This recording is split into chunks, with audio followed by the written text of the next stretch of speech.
avoir instauré la procédure de la pureté au moyen du sang animal, tandis que il savait que cela ne pouvait pas ramener au salut et que le Seigneur a été lui-même prophétisé depuis la Genèse qu'il devait naître pour apporter le salut. Parce que il y a beaucoup de gens qui disent que les prophètes, sont venus, ils ont apporté la loi, mais cela n'a pas ramené au salut, car la loi a seulement condamné. Mais si réellement les prophètes sont venus avec la loi et que la loi n'a amené que la condamnation, cela veut dire que les prophètes ont échoué quelque part. Mais bon, je ne pense pas que les prophètes aient échoué parce que la mission qu'ils ont reçue, ils l'ont reçue de Dieu. Et si le problème du salut était de nos prophètes, ça veut dire que le Christ ne devait plus être annoncé depuis la Genèse. Mais Dieu annonce le Christ depuis la Genèse.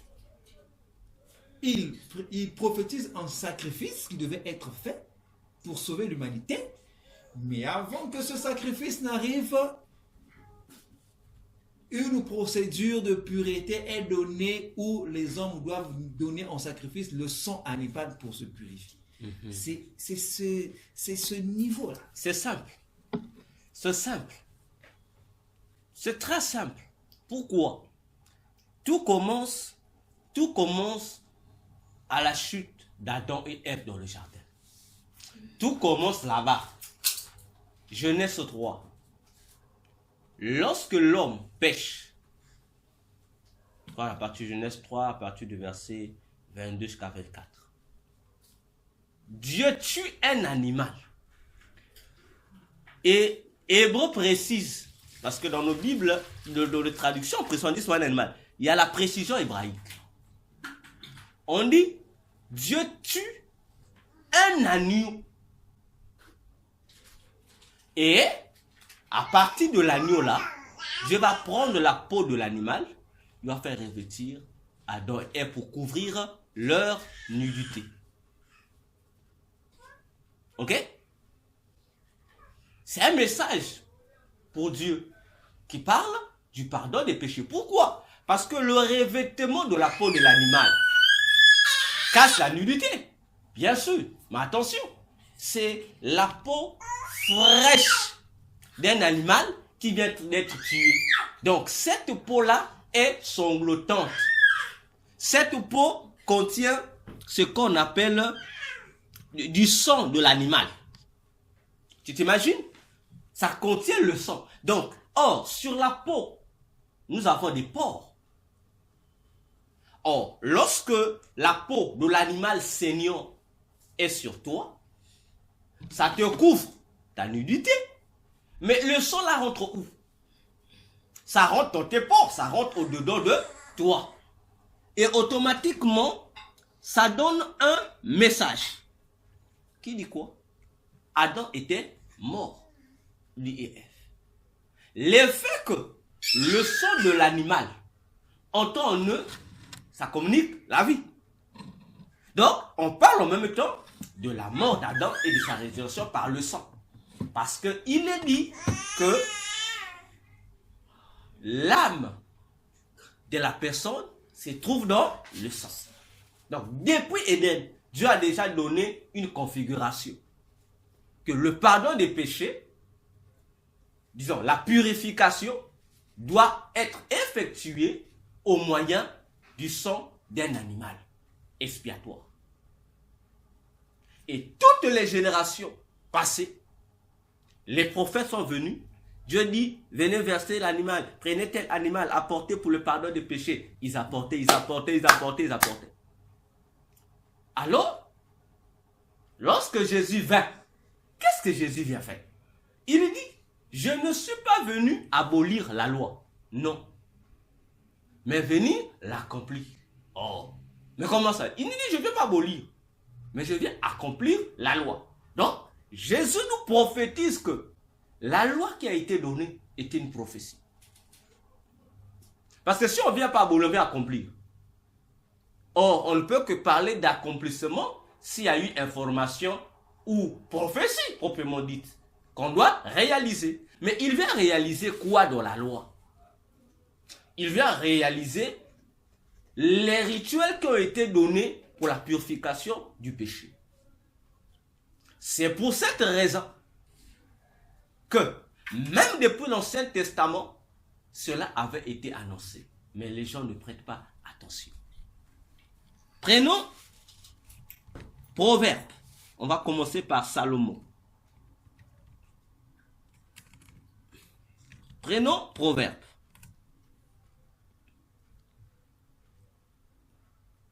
Proverbe 27, verset 26. Je crois que tu peux lire chez toi. Proverbe 27, verset 26. Et l'abondance du lait des chèvres sera pour ton manger. Non, toi remonte. Tu utilises quelle version? David Martin? David Martin. Donc remonte le verset avant. Les agneaux sont pour te vêtir. Ok? Et les boucs sont le prix d'un champ. Ok. Proverbe a déjà dit ça. Les agneaux sont pour te vêtir et le bouc pour payer un champ. Donc on présente un agneau, le travail d'un agneau et le travail d'un bouc.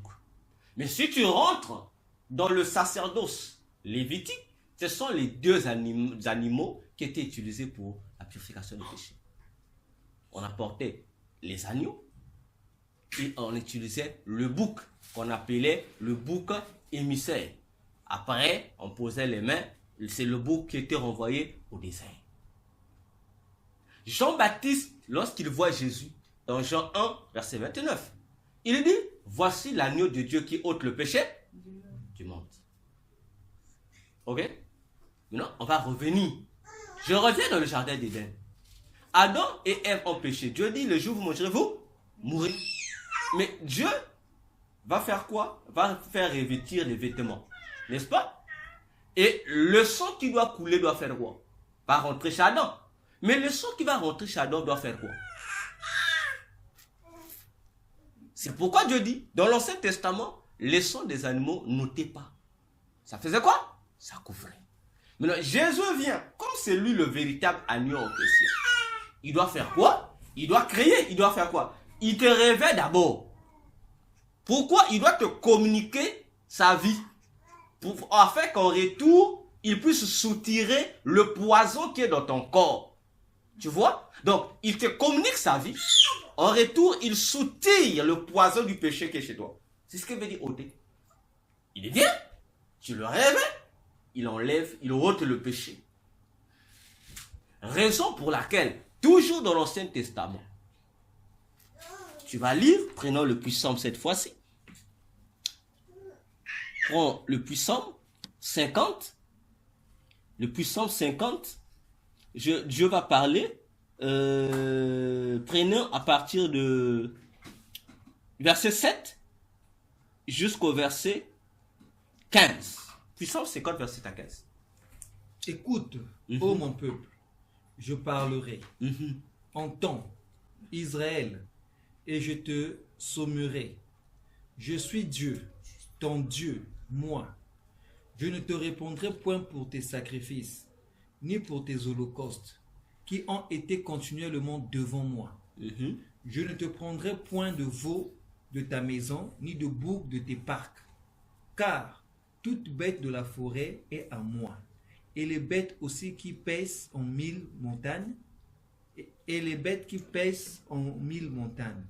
Je connais tous les oiseaux des montagnes, et toutes sortes de bêtes des champs, et à mon commandement, si j'avais faim, je ne t'en dirais rien, car la terre habitable est à moi, et tout ce qui est en elle. Mangerai-je la chair des gros taureaux? Boirai-je le sang des boucs? Sacrifie louange à Dieu, et rends tes vœux au souverain. Verset 15. Invoque-moi au jour de ta détresse, je t'en tirerai hors et tu me glorifieras. Tu vois ce que Dieu dit ici? Il dit, c'est vrai, vous m'apportez, mais il dit, est-ce que moi, si j'ai faim, est-ce que ce sont vos taureaux que vous m'offrez le cause que je mange? Est-ce que c'est le sang là, des boucs que vous versez là que je bois? Au fait, depuis l'Ancien Testament, Dieu expliquait déjà ça, cette réalité-là. Et c'est pourquoi tu vas remarquer dans Hébreux 10, Jésus entrant le mot parle. Il dit, tu n'as aimé ni sacrifice, ni holocauste, ni bouc, ceci, mais tu m'as fait un corps pour que je fasse ta. Comme pour dire, tout ça, c'était juste l'ombre. Tu vois? Apporter les holocaustes, le sang ici. Tout ça, c'était juste des images qui devraient annoncer la vraie réalité des sacrifices tels qu'elles devaient se faire. C'est pourquoi lorsque Jésus vient, on ne nous demande plus, pour le pardon des péchés, on n'a plus besoin d'apporter le sang comme on faisait dans l'Ancien Testament.